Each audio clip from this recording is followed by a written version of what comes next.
کیونکہ اس وقت جو کولڈ وار شروع ہوئی ہے 3 کیمپ تو بن چکے ہیں, US اینڈ ویسٹ کا ہے, چائنا رشیا ہے, اور یہ تھرڈ ورلڈ کے جو گلوبل ساؤتھ کے میجر ممالک ہیں جس میں ہم بھی شامل ہیں. تو اس پر ہمیں گہری نظر رکھنی چاہیے. اور ہم کون سے بلاک کے زیادہ قریب ہیں سینیٹر صاحب؟ ہم اس وقت اپنا ایک انڈیپینڈنٹ بلاک کا بھی حصہ ہے, لیکن ہماری زیادہ قربت, ہم چین کے خلاف کوئی اقدام نہیں اٹھا سکتے. یہ بھی very clear, this is the bottom line. جو مرضی ہو جائے, امریکہ سے جتنی مرضی آپ کے تعلقات ہوں, لیکن اگر امریکہ ہمیں کہے گا چین کے خلاف قدم اٹھاؤ, تو وہ ہندوستان کو, امریکہ نے 2 اسٹریٹجک فیصلے کیے ہیں کہ ہندوستان ان کا سب سے اسٹریٹجک حلیف ہے, بہترین دوست ہے اس خطے میں, اور چین ان کا ایک قسم کا دشمن ہے اور حریف ہے. تو ہم اس میں شامل نہیں ہو سکتے اس کیمپ میں جو ہمارے بنیادی مفادات جو ہیں اس خطے میں وہ چین سے منسلک ہیں. اور ابھی بھی دیکھیں, سب ہم رو رہے تھے پیسہ نہیں ہے, فورن ایکسچینج نہیں ہے, کہاں سے مدد آئی آپ کو؟ چائنا $700 ملین انہوں نے ٹھک دیے. ابھی باقی ممالک نے نہیں دیے جو بڑے امیر ممالک ہیں اور ہمارے دوست بھی ہیں ماشاءاللہ, مسلمان برادران بھی ہیں. تو اب we should be very clear, ہمارے مفادات کہاں ہیں, ہمارے علاقائی مقاصد کیا ہیں, اور اس کے مطابق ہم فیصلہ کریں. ہم کسی سے پنگا نہ لیں, لیکن ہم بھی we should have strategic clarity. اور یہ ماضی میں جو تھوڑی بہت غلطیاں ہوئی کہ ہم کہتے رہے کہ نہیں جی ہم یہ بھی کریں گے وہ بھی کریں گے, سب سے کریں گے, یہ نہیں کر سکتے. آپ اپنے انٹرسٹ کو پروٹیکٹ کرنا ہے, جس میں پاکستان اور پاکستان کے عوام مقدس ہیں. بالکل. اور آخر میں سینیٹر صاحب, بڑا پرٹیننٹ کویشچن ایک رہ گیا کہ اب ظاہر ہے اگلا الیکشن ہوگا تو یا عمران خان آئیں گے یا PDM جماعتوں میں سے کوئی ایک اپنی حکومت بنائے گی, مل کر اگر coalition government current setup کی طرح بنتی ہے, تو آپ کو ان دونوں میں سے زیادہ ویل پلیسڈ پرائیورٹیز کس کی نظر آتی ہیں خارجی سطح پر؟ میرے خیال میں خارجی اتنا فیکٹر نہیں ہوگا اس الیکشن میں, میرا نہیں خیال, اور ڈومیسٹک ہوگا. خارجی جو ہے, جو اگر جیت کر آتا ہے تو جیتنے کے بعد پاکستان کو بہتر طریقے سے فورن پالیسی کے اعتبار سے کون بہتر لیڈ کرنے کی پوزیشن میں آپ کو نظر آتا ہے؟ میرے خیال میں پاکستان کی جو فورن پالیسی کی بنیادیں ہیں وہ ایسی ہیں کہ وہ تبدیل نہیں ہو سکتی. دیکھیں نا, یوکرین پالیسی لوگ کہتے تھے کہ عمران خان کی یہ تھی کہ وہ روس گیا, وہ پالیسی اس کے جانے کے بعد بھی کنٹینیو ہو رہی ہے. سی پیک جو شروع کیا تھا ہمارے دور میں وہ بھی کنٹینیو ہونا پڑا. لیکن عمران خان بڑا لکی آدمی ہے میرے خیال میں, جب اس کی حکومت گئی تو اس کی مقبولیت بالکل زیرو تھی, اور اب تو اس کو تو شکریہ ادا کرنا چاہیے جنرل باجوہ کا کہ اس کی وجہ سے, وہ تبدیلی کی وجہ سے ان کو تو سیاسی فائدہ ہوا ہے, عمران خان کو اور ان کی پارٹی کو, اور ایک دم اتنی مقبولیت آ گئی ہے. یہ واقعی جنرل باجوہ نے ایکسپورٹ کی تھی سازش آپ کی نظر میں, یا یہ امریکہ سے دھمکیاں میز؟ کوشچن ہے کہ یہ پاکستان کے اندر جو بھی ہوا تھا تو اس میں جو وہ ناراضگی کا اظہار کرتے ہیں تو وہ تو شکر ادا کریں کہ وہ ان سے تو ان کی پارٹی پھر سے زندہ ہو گئی ہے. ایک سال پہلے اگر میرے سے گفتگو کرتے تو لوگ تو PTI چھوڑ رہے تھے, لوگ تو کہہ رہے تھے ہم ٹکٹ نہیں لیں گے, حالات اتنے خراب تھے اکنامکلی, اور سب اس کا بلیم جو ہے وہ آ رہا تھا ماضی کی حکومت پر. لیکن 10 اپریل کے بعد جب وہ نیا انہوں نے بیانیہ ہمارا مسلم لیگ نون کا لے لیا اور ڈیفائنس کا اور مظلومیت کا, تو وہ ساری سچویشن چینج ہوگی. کیونکہ پنجاب کے لوگ جو ہیں وہ کہتے ہیں کہ جو بندہ کھڑا ہو جائے اور جو مظلوم ہو تو ان کے ساتھ دیتے ہیں. تو ہی is very lucky that way. ان کو تو راس آئی, وہ کیا کہتے ہیں کبے کو لات راس ہی آئی. بالکل, کبے کو ٹانگ پڑی اور وہ سیدھا ہو گیا اور اس کو راس آ گئی. جی بالکل. تو آئی تھنک یہ انٹرسٹنگ چیز ہے کہ کوئی وہ انپریڈکٹیبل چیز ہوتی, کوئی لوگ سوچتے اور ہیں. وہ مجھے یاد آ گیا قرآن شریف میں ہے, وہ مکروا و مکر اللہ و اللہ الخیر الماکرین.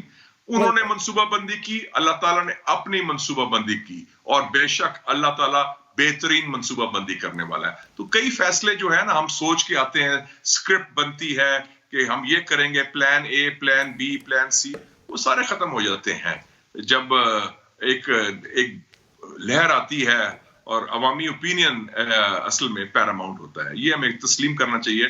پبلک اوپینین از پیراماؤنٹ, اور عوام کا فیصلہ صحیح ہوتا ہے. بالکل. اور چاہے اسی وہ لیے بیلٹ باکس کے ہو یا اس سے پہلے ہو. اور اسی لیے شاید بیلٹ باکس تک جانے سے کافی ساری سیاسی جماعتیں گھبرا رہی ہیں. مجھے جنرل ضیاء یاد آ جاتے ہیں اس دور میں. آپ تو بہت شاید پیدا بھی نہیں ہوتی, چھوٹی تھی, میں اس کو ینگ جرنلسٹ آپ کی طرح, اس کو کوئی 20s میں تھا. تو جنرل ضیاء کہتے تھے 80s میں کہ جی الیکشن اس وقت ہوں گے جب مثبت نتائج آئیں گے. ان کا تھا کہ پیپلز پارٹی کو کیسے روکا جائے, کیونکہ بھٹو کو پھانسی دی تھی انہوں نے, تو ان کو پتا تھا کہ الیکشن ہوں گے تو پیپلز پارٹی سویپ کرے گی, تو اس کو روکنے کے لیے انہوں نے کہا الیکشن ہی نہ کراؤ, اور الیکشن پھر ان کی وفات کے بعد ہوئے, اور آپ کو پتا ہے اس کے رزلٹ میں وہی ہوا جو وہ ان کو خدشہ تھا, پیپلز پارٹی اقتدار میں واپس آ گئی. تو یہ مثبت نتائج کی جو بات ہے نا, یہ کوشش, یہ سوچ ابھی بھی ہے. اور میرے عزیز ہم وطنوں والی سچویشن آ سکتی ہے؟ دیکھیں جی, نومبر 29 سے پہلے تو آپ کے جو پچھلے جانے والے آرمی چیف تھے انہوں نے خود دھمکی دی تھی مارشل لاء کی, تو کوئی ایسی انوکھی بات نہیں ہے یہ, آپ کو یہ پتہ ہی ہے. پرائیویٹلی انہوں نے باقاعدہ دھمکی دی گئی تھی کہ یہ نہ ہوا تو یہ بھی مارشل لاء بھی لگ سکتا ہے. تو ہمارے ہاں تو اینی تھنگ کین ہیپن. اور ابھی اس کی کوئی لائکلیہڈ آپ کو لگ رہی ہے؟ نہیں, اس وقت تو کوئی نہیں ہے. بالکل ٹھیک ہو گیا. ابھی آپ کو میرے عزیز ہم وطنوں والی صورتحال آتی ہوئی نظر نہیں آ رہی. ٹھیک ہے, بالکل ٹھیک. Thank you very much senator Mushahid Hussain Syed صاحب. ناظرین, آپ نے سینیٹر صاحب سنی, یقیناً آپ کو ان کی انسائٹ فل انالیسس سے بہت کچھ سیکھنے کو ملا ہوگا, اور ہماری بھی یہ کوشش ہوتی ہے کہ کچھ اس طرح کی بات کی جائے جو تھوڑی C out of the box ہو, اور تھوڑا سا مسائل کو اور ان کے سلوشنز کی طرف جانے کی طرف ہم قدم بڑھائیں, نہ کہ تو میں آپس کی لڑائیاں. کیونکہ عام طور پر میڈیا میں ہم نے دیکھا انفارچونیٹلی ایک ٹرینڈ بن چکا ہے کہ ریٹنگ آتی ہے ہی سیڈ شی سیڈ والی بات سے, جو زیادہ تگڑا موقع لگا دے وہ زیادہ بڑا فاتح قرار پاتا ہے. لیکن میرا خیال ہے عوام اب لایانی بحث کے سلسلے سے تنگ آ چکی ہے. لوگ اب سلوشن چاہتے ہیں. خاص طور پہ جو سب سے زیادہ تکلیف دہ پہلو ہے وہ یہ کہ جب آپ کے گھر میں روٹی نہ ہو, جب آپ کے بچے بھوک سے بلک رہے ہوں, جب آپ اسکول فی پے نہ کر پا رہے ہوں, اور آپ نے چوز کرنا ہو کہ آج بچوں کو کھانا کھلانا ہے یا بجلی اور گیس کے بل ادا کرنے ہیں, بدترین لوڈ شیڈنگ کے باوجود اتنے زیادہ بلز آ جائیں, جب آپ نے یہ فیصلہ کرنا ہو کہ بچوں کی تعلیم کا سلسلہ منقطع کرنا ہے یا اس کو جاری رکھنا ہے, تو پھر لوگوں کو اس بات سے فرق نہیں پڑتا کہ کون سا سیاستدان کیا کہتا ہے, کون سا سیاستدان اپنی چمکتی ہوئی گاڑی میں جاتے ہوئے کون سا لارا لگاتا ہے عوام کو. لوگوں کو اب ایکشن چاہیے. Action speak louder than words, اور اب وہ وقت آ چکا ہے کہ اپنے اعمال سے ثابت کیا جائے کہ آپ واقعی پاکستان کے ساتھ سنسیئر ہیں. یہ کوئی طریقہ نہیں ہے کہ 83 لوگوں کی کابینہ بنا رکھیں آپ, اور اس کے بعد جب اتنا شور مچے تو آپ کہہ دیں کہ ہاں ٹھیک ہے ہم تنخواہ نہیں لیں گے, ہم مراعات نہیں لیں گے. بھائی, اور جو اتنے سارے فوائد ہیں جو عوام کی نظروں سے اوجھل ہوتے ہیں, جو آپ کو صرف آپ کی پوزیشن کے فائدے کی وجہ سے مل جاتے ہیں, ان کا کیا ہوگا؟ سو سنسیریٹی. اور چاہے اب اگلی حکومت عمران خان کی بھی آ جائے, میں آپ کو بتاؤں لوگ اب اتنے تنگ آ چکے ہیں سارے نظام سے, وہی شاہد خاقان عباسی صاحب والی بات کہ یہ نظام اب انکیپیبل ہے مسائل کو حل کرنے کا, اب اس کے پاس اہلیت ہی موجود نہیں ہے. سو اس نظام کے جتنے سیریس سٹیک ہولڈرز ہیں ان کو یہ ثابت کرنا ہوگا کہ ان میں اہلیت ہے, اور اس آلموسٹ نیم مردہ نظام کو دوبارہ سے زندہ کیے جانے کی ضرورت ہے, کہ آخر اسی میں پاکستان کی بقا ہے. انشاءاللہ پاکستان کا آئین بچے گا تو پاکستان بچے گا. پاکستان کے ریاستی اداروں کا جو ایک استحقاق ہے, جو ان کا ایک مرتبہ ہے, مقام ہے, ان کو بدترین طریقے سے آپ چیلنج کر کے, بدتمیزی کر کے اپنی مرضی کے نتائج نہیں لے سکتے. اور اگر ادارے خدا نخواستہ دباؤ میں آ گئے تو پھر کل کو ایک راستہ کھل جائے گا اداروں کو بلیک میل کرنے کا. سو پاکستان کی نئی نسل, نوجوان نسل اب اس میل پریکٹس سے تنگ آ چکی ہے, اور بلیک میلنگ کی روایت کو توڑنا چاہتی ہے پاکستان کی ینگ جنریشن.